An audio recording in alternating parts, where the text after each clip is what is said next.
Okay, so you can see this image. Okay, I downloaded from the internet, and I'm going to create an illusion of the 3D environment. And you will see that I have already break down this image into 3 layers. Okay, so you have to do exactly the same. You can see that is the background. Okay, I created. I using the original photos, and I using the cone stamp. And this is the second layers. Okay, this is the background. Okay, with 2 trunks. And this is the foreground with the mushroom. Okay, so that I will make sure I got 3 layers. Okay, so you have to download similar image like this. Okay, I will firstly duplicate a few more layers. Okay, so that I have got the originals. Okay, so I create one, and I will create the second one.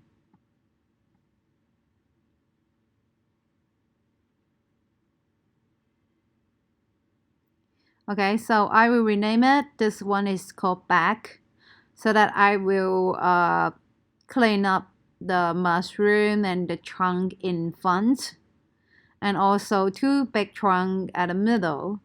Okay, so that I using the cone stamp, I using the alternate button to copy the color around, and then yeah, I can adjust the opacity a bit.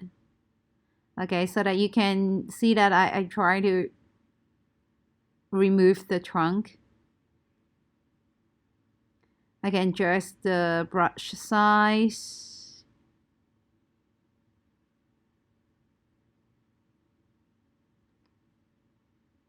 So you can see that for top of the tree, I copy the color of the leaves, the green part. Okay, I'm using the cone stem again. So it's very easy for me. Maybe I will keep a soft brush. Yes, nice. So that I would do it slowly, and then I can make sure everything should be cleaned up. Okay, so that you can see the trunk is almost gone. Okay, so you have to do exactly the same for the other 2 layers. Okay, you should remove the mushroom later on. And then you have 3 layers. One is foreground, and the other one is the midground, and the last one is the background. Okay, so you have to create these 3 layers so that you can work on it in After Effects.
So this is the file I create.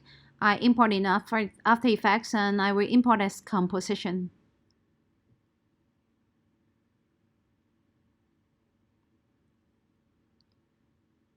So I will just ignore the setting and click OK.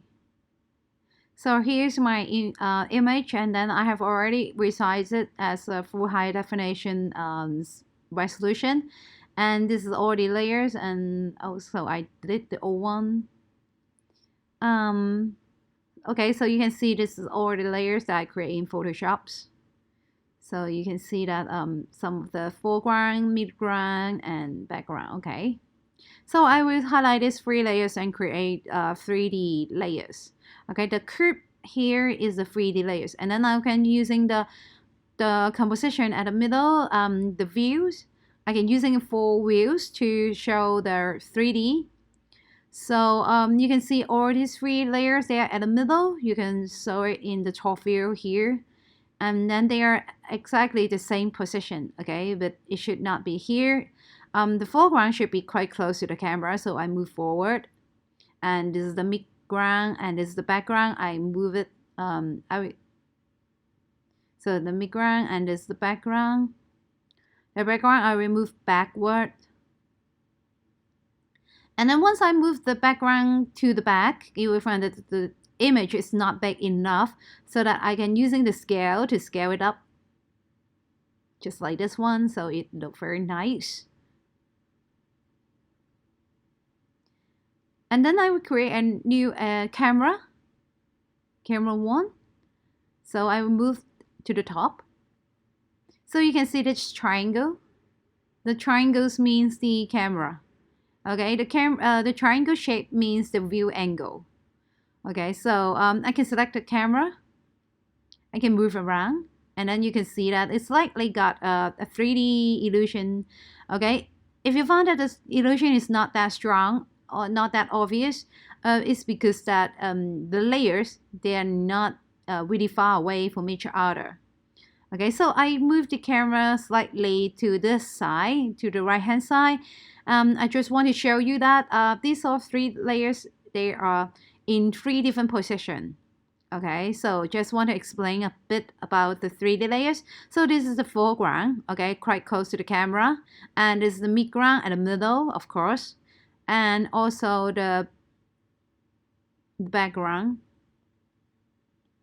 And this is the background. Okay, it should be at the back, of course. So just want to explain it to you. Of course, I won't keep this camera in this position, okay, because it's not good.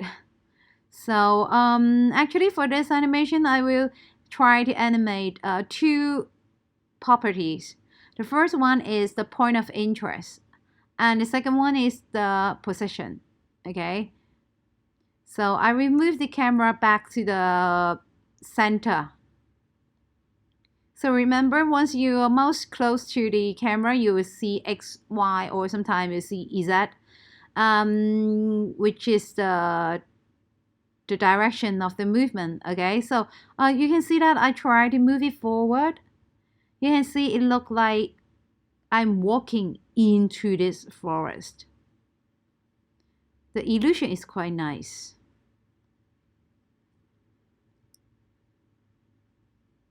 And I can see that this is my view angle. So you can see that I can pan to the left, to the right. Of course, if you find that my background is not big enough, I can actually scale it up a bit.